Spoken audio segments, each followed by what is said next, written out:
So Christine, like she mentioned, Christine and I go way back, starting in 2005, but it was around 2012, I would say, that we started really collaborating and bringing our two research interests together. I've always been really passionate about stigma or negative attitudes that the general population has towards different marginalized groups or towards different things that we are uncomfortable with in society. And one of those things, unfortunately, that we know is intimate partner violence, that survivors sometimes struggle with talking about being a survivor, disclosing to others that they're going through an abusive relationship because there's this stigma that is still attached to it. And so Christine, being an expert on intimate partner violence, and then me kind of really feeling the need to look at stigma around that, we kind of merged our interests together to look at the stigma around abuse. Our very first research study is one that I would say probably for both of us today still remains really impactful. We did in-depth interviews. At the time I was at Antioch University in New England. Christine was at UNC Greensboro, and we both interviewed a handful of survivors in person, anywhere from 30 minutes to an hour and a half, about their experiences with overcoming intimate partner violence. And we would touch base from time to time about how those interviews were going, and share some of our personal and professional reactions. And I still remember to this day the phone conversation that we had, where we really realized that we both were so touched by the stories that we heard.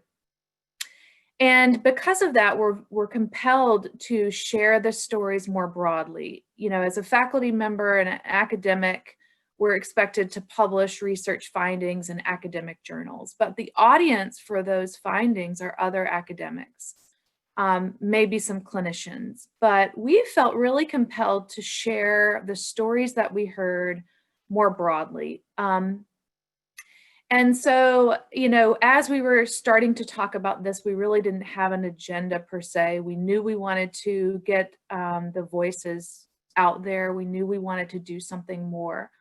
And at the time, really social media wasn't what it is now, I would say, as far as how other people now share lots of things, professional information, health information, using social media. Well, at the time, that really wasn't being done. And so it was a leap of faith in a lot of ways for us to start to talk about and conceptualize See the Triumph. So for those of you who aren't familiar, See the Triumph is our website. We also have a few different social media pages. And whenever we talk about this to groups, I like to say, please, I'm not going to be offended if you pull out your phone. I want you to pull out your phone now and look us up on Facebook. Or if you wanted to pull up our website at seethetriumph.org. And that really tells you a lot about the origins of the work. And essentially what we did was a couple of things. First, we decided to keep our survey live so that people could always feel like their stories were heard. And that is the same today. If anyone wants to complete the survey, the link is there. Something else that we do is share survivor quotes using what we call infographics. And those have actually become really popular, I would say, in other disciplines now. But at the time, we didn't really even know what it was called. So you'll see on our Facebook page, and this is one example, participant who is sharing his or her story. And what we do is we kind of pull a poignant quote from that and pair it with an image that might kind of spark your interest or give you some peace or some inspiration that day.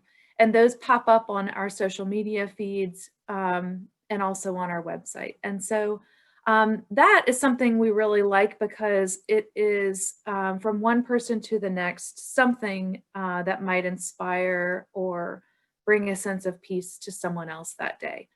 So infographics are another big part of what we do. And we also, I would say, share information, education, links to resources. And so, I think I can speak for both of us and say that we're so proud of where we've come today. I don't think we ever guessed or knew what we were kind of getting into. I'm not an expert in social media. I would say along the way, we've really grown through colleagues and friends and experts in other disciplines. And so that's kind of the background of See the Triumph. And so I would encourage everyone to, if you haven't already checked us out on Facebook, to like our page and to follow us and to share our information with friends and family and anyone else who might be interested. So thank you again, Christine, for having me today. And thank you all so much for attending this book launch. And Christine, we just couldn't be happier for you and for this kind of next product that we have to talk more about today. So thank you.